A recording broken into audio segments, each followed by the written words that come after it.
Hey everyone, welcome back to the Stand Up Australia podcast. We've got a special guest who you'll recognise here today, Karen Fox from Australian Exits the Who, and she's here to give us that long-awaited follow-up to what the hell is going on with the Who, the pandemic treaty, and the ACA, all the above. So, Karen, welcome. Thanks for joining us again. Thank you for having me. So, yes, anybody who's been following this would notice it's been quite a busy few weeks. We've had goings on in England. Just yesterday I've seen we've got the Senate in the US, we've got the attorneys general over there as well. We've got New Zealand, obviously, Slovakia, a few other places who have kicked up a stink. The WHO seems to have been changing things around. I'm not sure whether they have changed too much that would be not to a detriment, but I'll get your opinion on that. So, yeah, can you let us know what's been going on? Yeah, I mean, it's very much like chasing a moving beast at all times, just when you think you understand the documents, which take quite a bit of understanding, they like to change the tenor of them somewhat. They have taken out the very nasty clause about removing human rights and dignity, which was Article 3 in the IHR, but there is still other sections. They have a habit of taking out one article and then adding an annex at the back somewhere that might have slightly different wording, but still means something similar for all of us. So the tenor has changed a little, but whether they did put direct statements that were questionable by probably every human in so that they could look like they were negotiating, who knows. But the more dangerous side of things at the moment is that the pandemic treaty, they can't agree. So they have all sorts of open-ended clauses like, we still want you to actually sign in June. So there's a 3-week period in June that they want signatures on these documents. But a lot of the clauses go to, oh, we'll decide what this means in 2025 or 2026. And a lot of those are the really dangerous areas around funding, around pathogen sharing, that they can't finalise, and they're just really hoping to kick the tin down the road until people aren't putting the heat on them the way that we are at the moment. So I've heard a bit of talk about them not following their own rules in regards to the time they're giving people or member nations to go through it. So can you talk us through that quickly? Yeah, so in particular, so they've made quite a few rulings and done some things that have been outside their own constitution over the last 12 months. But in particular, Article 55 of their own constitution states that any document that is going to be changed, the full document needs to be in front of all of the member nations 4 months prior to the World Health Assembly. So that would have meant that on the 27th of January, the whole world should have had the full documents, the IHR agreements and the pandemic treaty, so that they could do their due diligence, so that their own governments had time to read through them, understand the implications, and decide if they wanted to vote yes or no to them. But they are still working on both of those documents at the moment, and they've made some very poor legal arguments as to how they could avoid Article 55, but it's very, very clear, and there's plenty of people kicking back against that and saying that if you're still negotiating, you're working outside your constitution and it's not legal. Yeah. So do you think anything will come from that? Or is that just something that is going to bulldoze over? Well, they're pretty good at the bulldozing, but there's various legal proceedings, I believe, in particular in Europe, where they are trying to stop them, via the legal system at the moment, because they are very blatantly outside their constitution. I mean, we could also say that they're well outside the remit of what the WHO was set up for as well, and that they should never have any powers to basically bully any country. But at the moment, one of the most basic challenges, I believe, is that they're not following their own constitution, which is very clear. Yep, certainly. So where is the major kickback coming from over the last little bit, apart from obviously the US, and talk us through Apart that? from National Action Week last week in Australia and the wonderful Meryl Nass has sent our international press conference worldwide via her website. As far as we know, it had a very, very good roll up, and I was there last Saturday. It was an absolutely marvellous rundown from people who are experts in their field. But the Dutch Parliament has also voted either that we vote no, or if you don't give us more time to look at these documents, we vote no. So obviously there was a big change in things with the last elections there. A lot of farmer-friendly parties got control of the parliament, and their parliament has already voted either give us more time or we're out. You've got all 49 Republican senators in the USA have written to Biden, basically similar line that if we can't have proper time to look at these documents, or if you can't just say no, we would like a 2/3 majority vote in the US Senate to get them across the lines. So that's happened apart from the 22 attorneys general that have also written to Biden and said that we don't believe anything to do with the rulings of the WHO should have any jurisdiction over our health policy, which in the US is related to the states. Okay, well, that's very encouraging. It looks like almost, to be honest, it almost looks like it's dead in the water just from my novice eyes here, over there at least. But I mean, You would what like to think so, but the yeah. UK has been reports that they are not going to sign. I believe that's been blown a little bit out of proportion. They are not happy about being told that 1/5 of any vaccines they develop, if there's an emergency, they have to give 1/5 of vaccines away. And, the more intelligent people in the parliament have said, well, hang on, if we have a certain amount of vaccines, we should have the right, if that's the way we want to go, to say we look after our own population, and then we could perhaps donate and give vaccines away. But I believe they have kicked up against that section, but not necessarily, the parliament hasn't said that they're not going to agree to the treaty. So there's a few variations on a theme there as far as the UK goes. Yeah, I mean, anywhere we get there's good. Whether it's, there's better ways, but if it does come to the point where the intellectual property of pharmaceutical companies, which I understand is at threat in this whole treaty, is that one reason why we've seen the kickback, or the main reason?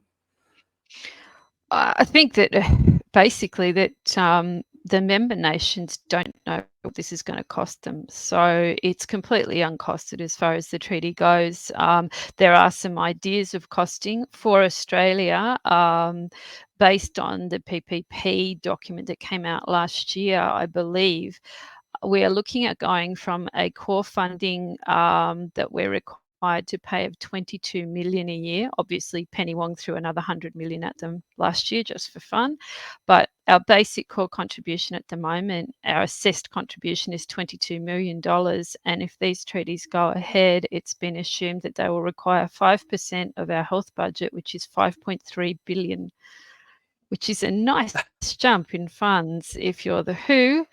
And that is only for pandemic preparedness. That's not for actually dealing with a pandemic. That's only for preparedness. So one of the great points that David Bell made at the conference last Saturday night was that something like tuberculosis kills 3,500 people an hour in the world.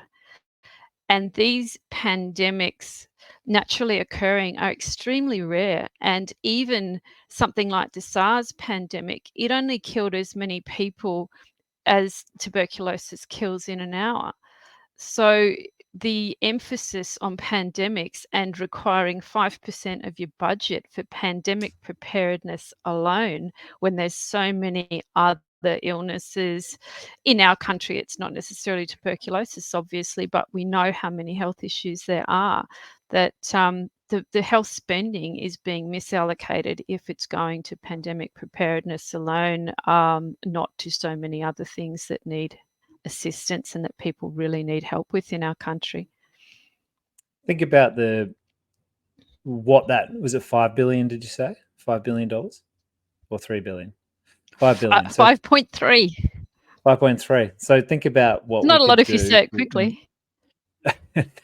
But it's not a lot these days, the way they fritter money around.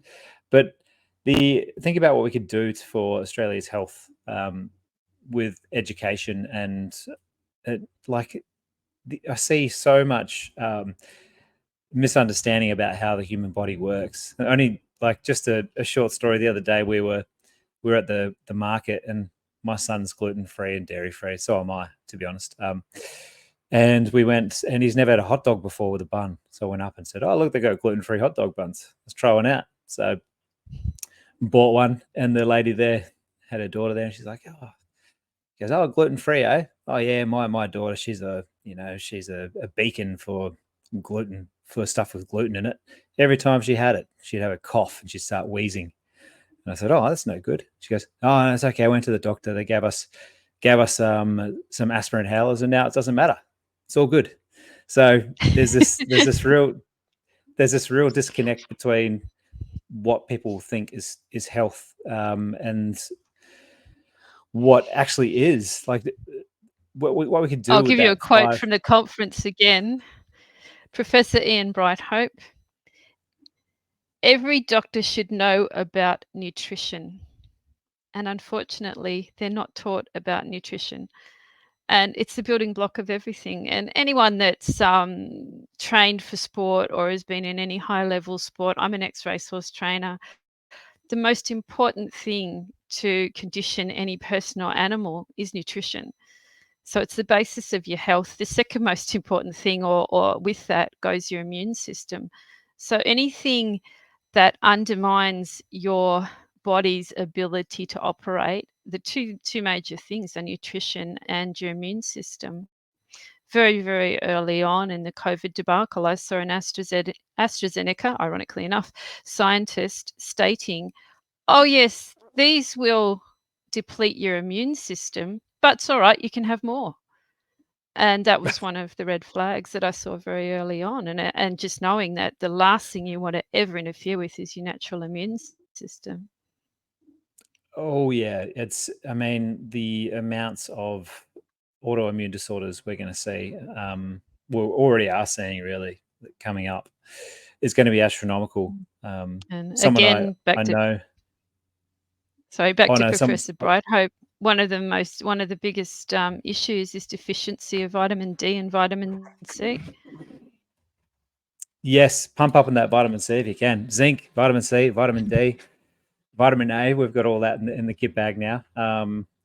But yeah, so I worked for a friend today, and one of his staff who I've met before was saying that she's friends with a someone who owns quite a big health clinic down here and stays at her house sometimes. And she was saying that in a private group, between her and a bunch of other health professionals, doctors and stuff, they're all very, very concerned. They all feel like they've been conned by the whole pandemic and the vaccines, and they are all saying they are not sure how the health system's going to hold up the amount of cancers and autoimmune issues coming through the door, which is the one of the first times I've heard of a group of doctors talking about this undercover, obviously.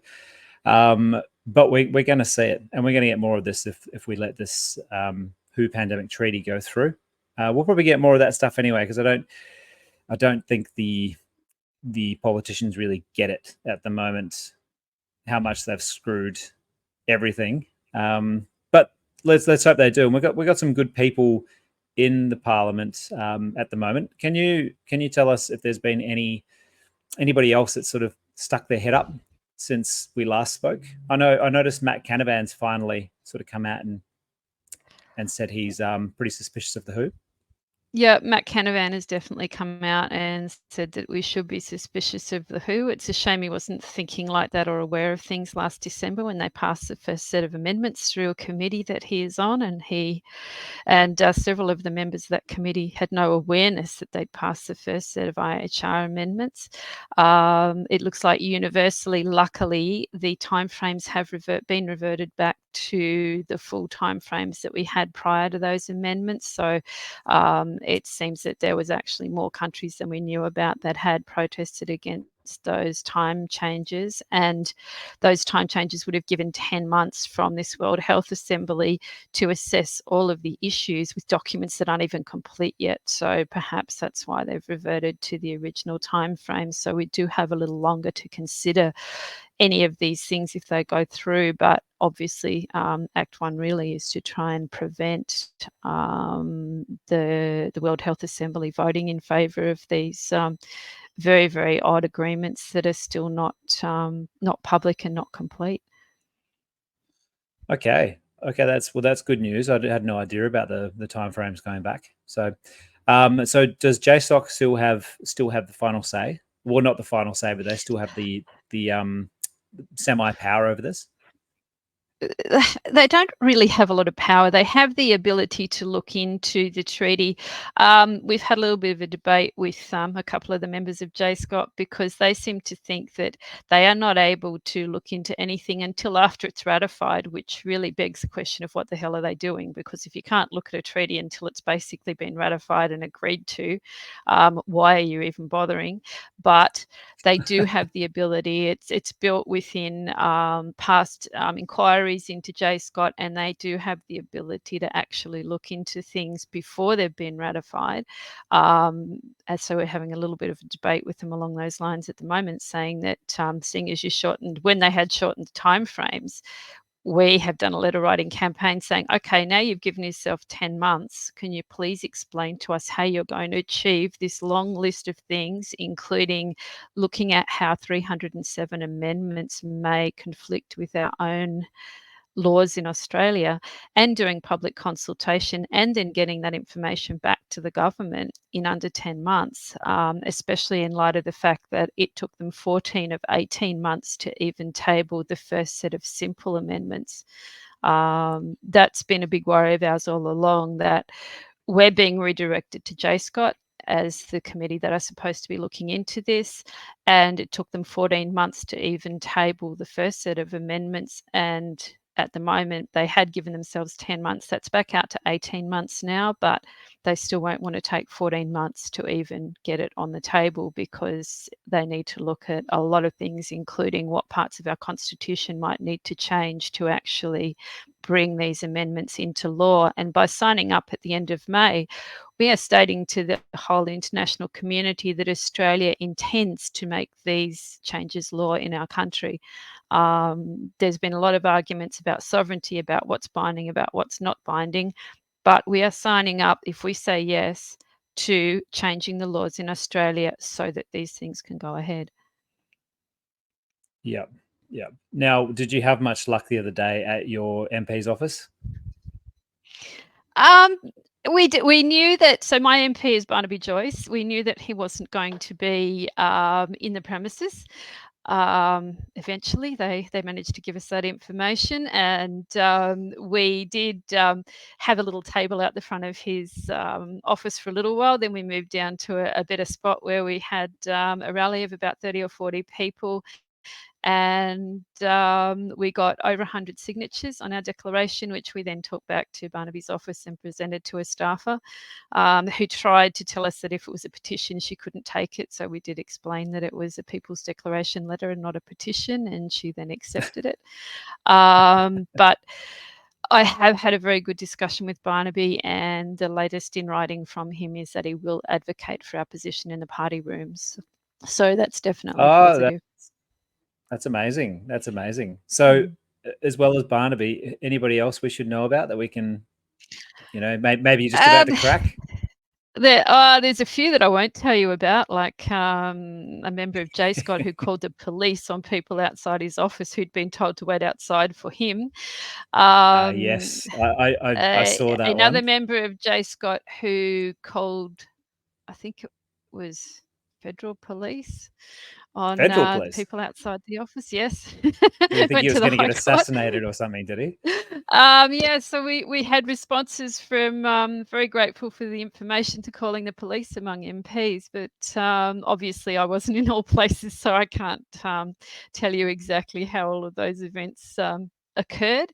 But yeah, it's a little bit sad when you've got people that, on the whole, tend to be a lot of older people, a lot of mums, gathering outside of offices and not just being allowed to talk to their MP, not being locked out of offices, and very, very unwelcome. So obviously, I can't vouch for the behaviour of everyone on behalf of AusExits, but everyone that we have trained, we have asked to treat all staffers and all MPs with the utmost dignity, because we're trying to work with them, not against them.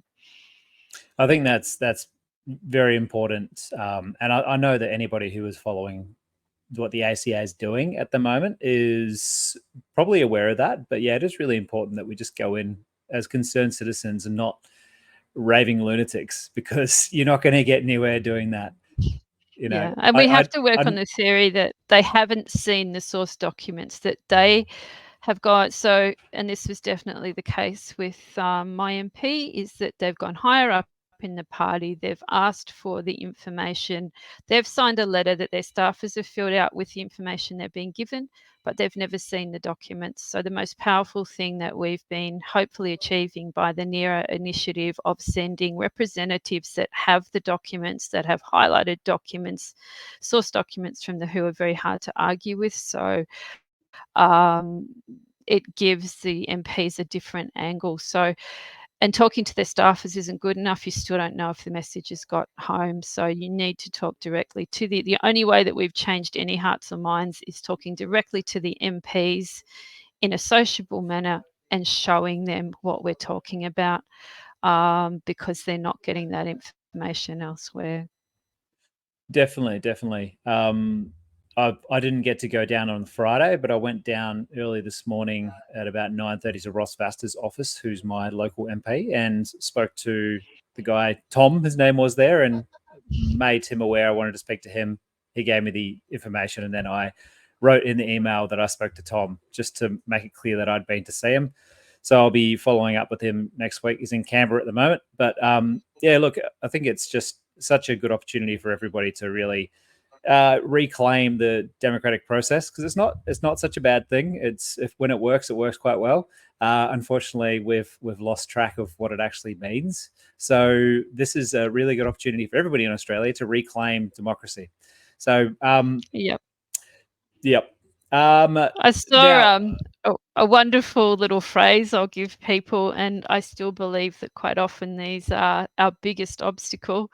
Public serpents, I think, are our biggest obstacle a lot of the time. So I rather like that phrase, because I do think they work on the divide and conquer principle, and they're not always repeating information directly back to the MPs. And they are a little bit treacherous. So, unfortunately, this is why we need to get to the MPs in person, because until you've spoken to the MPs directly, you really don't know what information they're being given. So, and that, that's not to say that all public servants aren't giving them direct information, but there is definitely an impasse there, that what we're saying is not necessarily getting in its full content to our MPs unless we're doing it direct. So just something to keep in mind. definitely, there's also that fear of being tarnished with a conspiracy theory brush as well by anybody who dares to touch this sort of stuff. Even though it's clearly in print and you can see what's going on here, people still are a little bit, staffers maybe afraid to broach this subject with the MP. The MP may be afraid to talk about it, being branded as a right-wing lunatic or whatever they would like to call you at the time. So if we can just get the information out in a very straightforward manner, then that will go a long way to, to fixing what's going on. Yeah, and this is one reason that we've concentrated here, not only because we think it's a power grab to enforce a one world government, but it is in black and white. It's, if you have the source documents, it's not able to be argued. It's not conspiracy. It's not anything that we can't prove. And obviously, there's multiple scientific debates around everything else to do with COVID even now. I mean, I still don't understand how some of the very most basic technical sections of the COVID debate, like the vaccine stays in the deltoid muscle, or that it was ever able to have any effect on transmission. How our TGA and government could keep repeating those things, and how they're still putting those vaccines in people now totally defeats me. But the main issue with all of this is that what's done is done. We need to stop the injections, yes, but if these treaties go through, COVID-19 is going to look like a walk in the park compared to what they're possibly planning going forward. I think one of James Roguski's phrases is that they're preparing pathogens of profiteering potential, is the phrase that he's using. So if there's a problem, they're going to find a vaccine for it. They're going to enforce that the governments of the world will spend whatever's required on the vaccine, possibly enough for 10 people, 10 shots for every person in the country if it's the same as the COVID vaccine in Australia. So it's something that in the past we were able to make a decision. Obviously, our government went in lockstep with the WHO recommendations. Something I've only recently found out as well is that the WHO actually negotiated the indemnity for Big Pharma. So if you think the WHO wasn't really implicated in the whole COVID debacle, they negotiated the indemnity, which should have been a red flag for everyone as well. If this is so safe and effective, why do they need indemnity before they're going to give it to anyone? And the WHO was right in the middle of that. Yeah, well, the WHO's got a good track record of going for indemnity from a lot of stuff, including just straight out crime. So, yes. Well, Karen, to finish up, I just want to get your let's say a score out of 1 to 10 on how confident you are that Australia will overturn this in the coming month. I'm not confident Australia will. One of our last known representatives on behalf of Australia is an ex-Gavi board member, Gavi being a Gates initiative that sells vaccines, that also is involved in funding the WHO. So I'm not confident that Australia will vote against this, but I'm fairly confident that the documents as they were are not going to be approved by the rest of the world. It's really sad that we've got to rely on other countries, but I think that there's some other countries with some wiser heads that are going to make sure that these things do not become a reality for the rest of the world, which is really sad because, you know, we always believed Australia to be a leader. One of the most interesting parts of perhaps David Bell's discussion was that, and this is something that people just don't realise, is that we have more expertise on infectious disease in Australia than they do in the whole WHO. A lot of the WHO expertise is based on country quotas. So they're not choosing the best or most experienced person in a lot of cases. They're choosing someone because they need to fill a quota of people from a third world country or from somewhere other than where that expertise is. And the WHO's sort of public-private partnerships, they're just a large bureaucracy, he says, with some expertise. But, you know, they definitely shouldn't be giving countries orders. So from an expert who used to work for the WHO, and possibly, as he puts it, he's worked from the WHO from the beginning of when their funding changed right through for a number of years. And it was very apparent that once the funding model changed, that the WHO is really just a tool for those funders. So it's been co-opted by Big Pharma and by the people that are putting money into it. And so one of the first phrases we get on every letter back from the government is that it's member-led. Now, the members provide less than 20%. It's actually 14% approximately of the funding to the WHO. And the old saying, follow the money, definitely applies. Yeah, so it really is ignorance here, which is leading. Yeah. Okay. And a bit of power and greed. Oh well, fun stuff. Well, I'm a little bit more upbeat and positive than last time we spoke about this whole thing. So let's hope that the groundswell continues and continue to get out there. And if you haven't yet, go get some flyers. We've still got time to post those. You can print them out in black and white, which is quite cheap. You can go to Officeworks and print them out in color, or you can just get onto the website, the ACA website, and get them sent to you. But do it now because we don't have a lot of time. And just Yeah. it's good. Get out with your kids, go around and go for a nice little walk, and post them in the letterboxes. Yeah, and the main thing is just talking to people, making people aware that this is a real thing. It's not just a tinfoil hat conspiracy. That it's all in black and white. These people love to leave a trail of what they're up to. So just talking to people about this and making them aware it's something we need to fight back against. We think we could be in it for the long haul if these treaties do go through, or if they don't at this stage. They're not going to stop this push. And obviously, as the name of our organisation goes, we really think the way to stop this is to exit the WHO. And we really need to make this an election issue for the next election, to say that Australians believe Australians should be running our country, and that if our government doesn't believe that and wants to outsource its job, like what exactly are we going to be paying all these politicians for if the decision making is done in Geneva? That we expect them to be making decisions on the ground for Australians, that we have as much expertise as the whole WHO put together, and that Australia should be in charge of its own destiny in regard to health and the rest of the biosphere, as is implicated by the One Health idea. Pretty reasonable to think that. Well, thanks, Karen. Well, I And think it's reasonable, but apparently I'm a right wing problem right to wing nut job. democracy, according to some people. Yeah. How dare you want your national identity to stay in place? Exactly. I think I had a good comment from Augusto Zimmerman here. And this is very much according to what happened in COVID. Executive orders are the tools of a dictatorial regime, which undermines the rule of law. We need to recover our values. The system is broken. Power corrupts and absolute power corrupts absolutely. Here's a quote from elsewhere, but it's still very appropriate.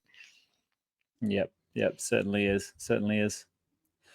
Well, thanks, Karen. Keep up the good work. And yeah, look, we'll get you back on after the 27th of May over the World Health Assembly once that's going on, and yeah, we can discuss what's going on there. But cheers, keep up the good work, and yeah, everybody follow Australia Exits the WHO and the ACA, and yeah, until next time, see you later. All right, lovely to talk to you. Thanks for listening, everyone.